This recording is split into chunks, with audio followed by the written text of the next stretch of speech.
దండోరా ఫంక్షన్లో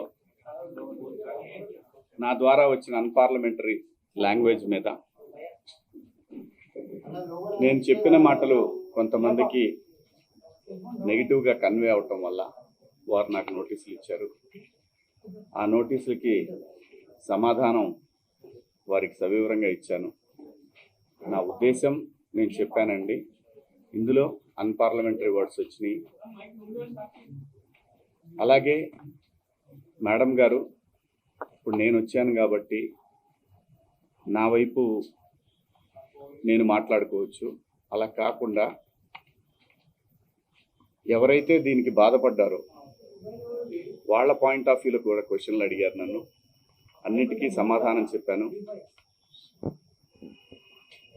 మేడం గారు ఏమంటారంటే, మీది ఒక ప్రజల్ని ఇన్ఫ్లుయెన్స్ చేసే మీడియా కాబట్టి ఇవాళ మీరు అన్నారు కాబట్టి రేపటి నుంచి అందరూ అయిన దానికి కాని దానికి ఆడవాళ్ళ మీద కామెంట్లు పెడతా ఉంటారు కదా అంటే, కరెక్టే మేడం, ఒక ఇన్ఫ్లుయెన్స్డ్ పర్సన్గా దయచేసి దీన్ని ఆపేద్దాం. ఎందుకంటే సమాజంలో ఇంకా చాలా విషయాలు ఉన్నాయి. ఇది మేడం గారు చెప్పిన దాని ప్రకారం ఎవరిని హర్ట్ చేయాలని కాదు, ఎవరిని ఇబ్బంది పెట్టాలని కాదు మేడం. నేను జరిగిన సంఘటన చూసి మాట్లాడిన అంశంలో తప్పుడు పదాలు దొర్లిని, దానికి అందరికీ నేను వివరణ ఇచ్చాను, నా అపాలజీస్ చెప్పాను అని కూడా చెప్పాను. మేడం గారు కూడా చూశారు. నాకు ఇక్కడికి వచ్చిన తర్వాత అర్థమైంది ఏంటంటే, నేను ఏదైతే ఆ రోజున నేను ఏదో జరగబోతుంది అని ఏదైతే గ్రహించానో,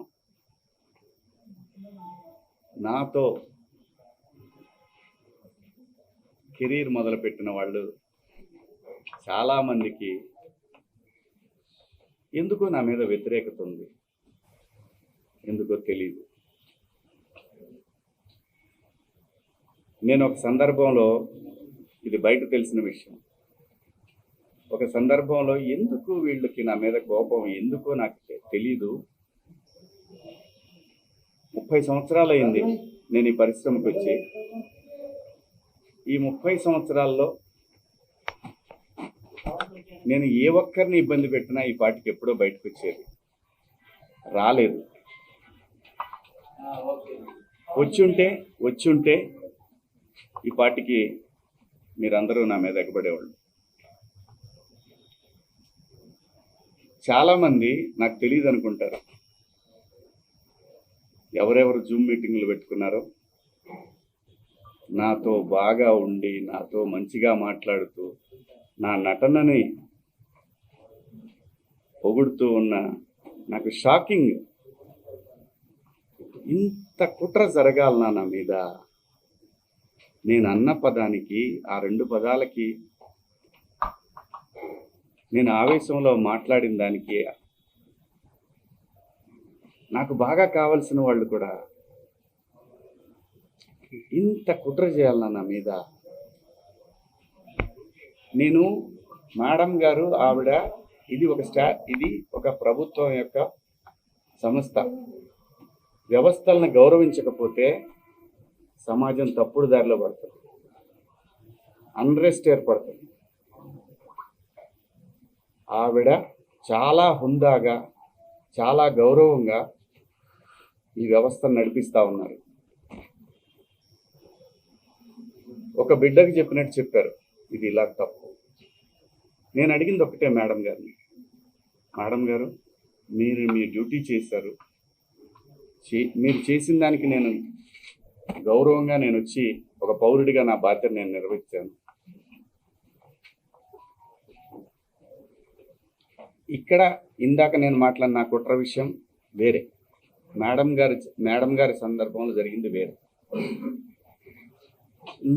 నన్ను అంతగా అసహించుకోవటానికి, మీరు నా మీద అంత జలసీ రావటానికి ఏమిటమ్మా కారణం? నేనేం తప్పు చేశాను? నా బుద్ధి గడ్డి తిని మీ నాన్న చెప్పడా మీ ఇంట్లో? మీ అమ్మ చెప్పదా మీ ఇంట్లో? అంత ద్వేషం ఎందుకు పెంచుకుంటున్నారు? వినా స్త్రీయ జననం నాస్తి. స్త్రీ లేకపోతే ప్రపంచమే లేదు. అసలు ఈ మానవాళ్లే లేదు. ఏ మగవాడు కూడా తన ఇంట్లో తన భార్య, తన బిడ్డ, తన అక్క చెల్లెళ్ళు, తన కుటుంబాలు ప్రతి ఒక్కడికి ఉంటాయి. ఇక్కడ ఎవరి మీద దాడి చేస్తున్నారని, ఆ డివిజన్ని తీసుకురావాలని ఎందుకు తహతహలాడిపోతా ఉన్నారు? అందరి వాదన ఒకటే, స్త్రీని మహాలక్ష్మిలా చూసుకోవాలనుకుంటారు. ఎవరు బట్టలు ఎలా వేసుకుంటే నాకేంటమ్మా? మీరు ఎలాంటి బట్టలు వేసుకోవాలనేది మీ ఇష్టం. నేను ఒక తండ్రిలాగా నా దగ్గర హీరోయిన్లు అందరూ కూడా నాకు తండ్రిలాగా నేను పాత్రలు చేస్తున్నాను కాబట్టి నా బిడ్డలకు చెప్పినట్టు చెప్పానే కానీ ఇంతకుముందు ఎప్పుడు ఎవరు ఏమీ అనలేదమ్మా. వాళ్ళ మీద మీరు ఇలాగే కంప్లైంట్లు ఇచ్చారా? జూమ్ మీటింగులు పెట్టుకొని మీలో మీరే? ఏమ్మా, పేర్లు పెట్టి అనగలను నేను, కానీ మీరు ఇబ్బంది పడకూడదు. ఎంత కుట్ర చేయాలా నా మీదన? శివాజీ అనేవాడు సినిమా పబ్లిసిటీ కోసం అంత చిల్లరగా దిగజారుతాడా శివాజీ? నాకు అలాంటి డబ్బు పిచ్చి, ఫేమ్ పిచ్చే ఉంటే రాజకీయాల్లో నేను ఎక్కడో ఉండేవాడిని. ఒక సినిమా కోసం అంత దిగజారే మనిషి అయితే 13 సంవత్సరాల పాటు సినిమాకి దూరంగా జనం కోసం నిలబడేవాడినా. నాకు అనుకూలంగా ఉన్న గవర్నమెంట్లు వచ్చినా కూడా నేను ఏ రోజు పోయి ఒక పదవి అడగల. అది తెలంగాణలో అయినా, ఆంధ్రాలో అయినా, ఎక్కడైనా ప్రజల గురించి మాట్లాడాలనుకున్నాను తప్ప ఎవరు కుట్ర చేశారు, ఏం చేశారు, ఎలా చేశారు అనేది ఎప్పుడైనా ఊరికే మాట్లాడితే సరిపోదు. ఆధారాలు తీసుకుందాం, వాటికి సంబంధించి నేను మాట్లాడతాను. ధైర్యం ఉంటే నేను తప్పు చేశాను, శివాజీ దుర్మార్గుడు అని మీరు ప్రూవ్ చేయాలనుకుంటే మీకు వ్యవస్థలన్నీ తలుపులు తెరిచి ఉన్నాయి, రండి. కానీ దయచేసి నేను ఒకటే చెప్తున్నాను, ప్రపంచ వేదికల మీద ఒక 10 దేశాలు, ఒక 180 దేశాల ప్రజలు నిలబెట్టి, ఆడవాళ్ళని నిలబెట్టి, రిప్రజెంటేటివ్స్ అంటే ఒక శారీ కట్టుకున్న అమ్మాయిని మీరు ఇండియన్ కదా అని అడుగుతారు. అది ఈ దేశ పునాదులు. అంత మాత్రం చేత మీరు రోజు చీరలే కట్టుకొని చీరలే ఇచ్చేసి ఏ మూర్ఖుడు చెబుతాడమ్మా అలాగా? ఏ మూర్ఖుడు చెబుతాడు అలాగా? నాకేం పని? నా బిడ్డలు అనుకొని చెప్పాను తప్ప నాకేం వస్తుందండి? మీకేం అధికారం ఉంది? నాకే అధికారం లేదు, అదే చెప్తున్నా కదా. ప్రపంచంలో అత్యద్భుతంగా ముందుకు వెళుతున్న ఏకైక వ్యవస్థ భారతదేశం. ఈ భారతదేశంలో ఎవరు ఎలా బతకాలనేది రాజ్యాంగం నిర్దేశిస్తుంది, నేను కాదు. ఒకవేళ ఎవరి హక్కులకైనా భంగం కలిగినప్పుడు దానికి ఇలాంటి వ్యవస్థలు ఉంటాయి.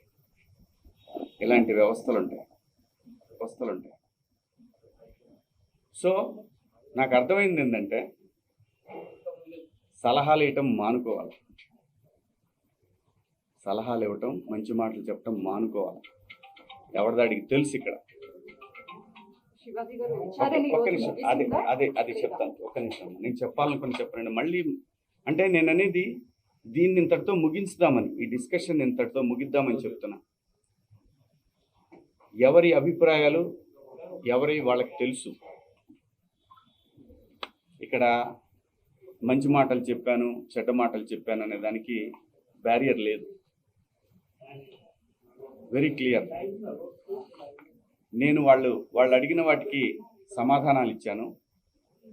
వాళ్ళు మళ్ళీ ఏదన్నా ఉంటే నాకు కాల్ చేస్తూ ఉన్నారు, నాకు మెసేజ్ పంపుతా ఉన్నారు. నేను అన్నాను, నా వల్ల ఎవరన్నా ఇబ్బంది పడినాన్ని మీకు నేను ఇబ్బంది పెట్టానని మీకు ఎవరన్నా డైరెక్ట్గా వచ్చి కంప్లైంట్ ఇస్తే అప్పుడు కూడా నేను వచ్చి మీకు సమాధానం చెప్తాను మేడం అని చెప్పాను. థ్యాంక్ యూ అండి. సార్ ఇప్పుడు మీరు ఇచ్చేటువంటి కనిపిస్తుందండి, సో అపాలజీ చెప్పారు, కానీ ప్రకాష్ రాజ్ మాత్రం ఇప్పటికీ చెత్తగా మాట్లాడాడు, శివాజీ ఆడవాళ్ళ పట్ల గౌరవమే లేదు అని చెప్తున్నాడు. ఏం చెప్తారు? నేను ఇంకా చూడలేదండి, చూసినాక చెప్తాను. సార్ మీరు ఇచ్చినటువంటి ఎక్స్ప్లెనేషన్ తోని ఇప్పుడు ఈ మహిళా కమిషన్ యాక్సెప్ట్ చేశారు సార్? మీ మాటలకి కట్టుబడే ఉన్నారా? కేవలము 2 మాటలే పొరపాటుగా అన్నాను అన్నది మాత్రమే వెనక్కి తీసుకుంటున్నారు. వాళ్ళకి ఏవైతే నచ్చలేదో వాటికి నేను క్షమాపణ చెప్పాను. నేను ఇచ్చిన స్టేట్మెంట్ అలాగే ఉంది కదా, దాన్ని నేను వెనక్కి తీసుకునేది ఆగుతుందా? కాదు కదా. నేను మంచి చెప్పటం తప్పు అనేది నాకు అర్థమైంది. అంటే ఎవరినో పొగిడే తర్వాత ఇంకా ఎవరినో విమర్శించినట్టు అవుతుంది. కాబట్టి ఈ విషయాన్ని ఇంతటితో వదిలేద్దాం. దయచేసి అందరూ కూడా ఎవరి అంతరాత్మలకు వాళ్ళకి తెలుసు ఏం జరుగుతుందనేది. అందరి అభిప్రాయాలను గౌరవిద్దాం. ఫైనల్లీ సోషల్ మీడియాలో మద్దతు పెరుగుతుంది కాబట్టి ఇక మీద నుంచి కూడా అవేర్నెస్ కల్పిస్తూనే ఉంటారా? ఈ లైన్ స్టాండ్ తీసుకుని ఒకటి కేవలం ఒక్కరిద్దరు మాత్రమే వ్యతిరేకించారు, బయట సామాన్య ప్రజలందరూ కూడా మీ వెంబడి ఉన్నారు. సో దీనికి మీరేమంటారు? నేను అవకాశం ఇచ్చానండి, కొంతమందికి మాట్లాడే అవకాశం ఇచ్చాను. నాకు అర్థమైంది ఏంటంటే నువ్వెంత నీ బతుకెంత అంటున్నారు, వాళ్ళని గౌరవిస్తాను. అంటే ఇప్పుడు మీరు చెప్పిన దాంట్లో కూడా నా వెనకాలే ఉండి నా మీద కుట్ర చేశారన్నారు కదా, వీళ్ళందరికీ అదేదే నేను అనేది. నేను ఎవరికి భయపడను. అంటే మీకు బాధగా అనిపిస్తుందా? నేను బతుకు తెరువుకి వచ్చేవాడిని, ఇక్కడ కాకపోతే కష్టపడేవాడిని, ఇంకో చోట పోయి బతుకుతా. అంతేగాని ఆత్మాభిమానం చంపుకొని ఎవడికో భయపడి ఎవడో బెదిరిస్తే ఎవడో వార్నింగ్లు ఇస్తే భయపడే రకాన్ని కాదు. అంత మాత్రం చేత వ్యవస్థలను గౌరవించకుండా, నేనుంటున్న పరిశ్రమను గౌరవించకుండా అంత విలువలు లేని బతుకు నేనైతే బతకట్లేదు. అంటే మీరు హీరో రోల్స్ తర్వాత కూడా ఇప్పుడు కొన్ని ప్రత్యేకమైనటువంటి రోల్స్ చేస్తున్నారు కదా, అది ఎవరికైనా ఎవరి రోల్స్ అయినా తగ్గించే అవకాశం ఉంటుందని మేము ప్రజలకు అనుకోవచ్చు. చూడండి, నాకు భగవంతుడు ఈ జన్మలో నటుడిగా బతకమని ఇచ్చాడు. కుట్ర పన్నుతున్నారు ఏంటనేది కనిపిస్తానే ఉంది. వాళ్ళకి ధైర్యం వచ్చి మాట్లాడిన ఇద్దరిని మీరు మీ బయట కుట్ర చేస్తారని చెప్తున్నారా? చిచి పాపం, వాళ్ళకి ఏం సంబంధం, వాళ్ళ అమాయకులు అంతే. మీడియా ముఖంగా మహిళలకి మరొకసారి మనం చెప్పాలనుకుంటున్నారా? నేను మహిళలకి చెప్పాల్సింది ఏమీ లేదు. దయచేసి ఒరే అబ్బాయిలు, మన ఇంట్లో ఆడవాళ్ళు ఉన్నారు, వీళ్ళని కూడా నాకు తెలిసి మొన్న కూడా అది క్రేజీలో జరిగిన ఇన్సిడెంట్. ఒక ఆర్టిస్టులు కనపడ్డప్పుడు జనాలు పిల్లలు ఎగబడతారు. అదేమైందంటే ఇబ్బందికరంగా అనిపిస్తుంది.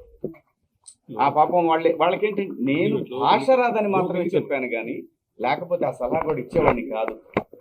ఎంబ్రాసింగ్గా ఫీల్ అయిందని ఓ మాట చెప్దామనే దాంట్లో మాటలు తూలాను. దానికి అపాలజీ కూడా చెప్పేశాను. థ్యాంక్ యూ అండి. మీడియా సోదరులకు కూడా నేను చెప్పేది ఏంటంటే వదిలేద్దాం దీన్ని.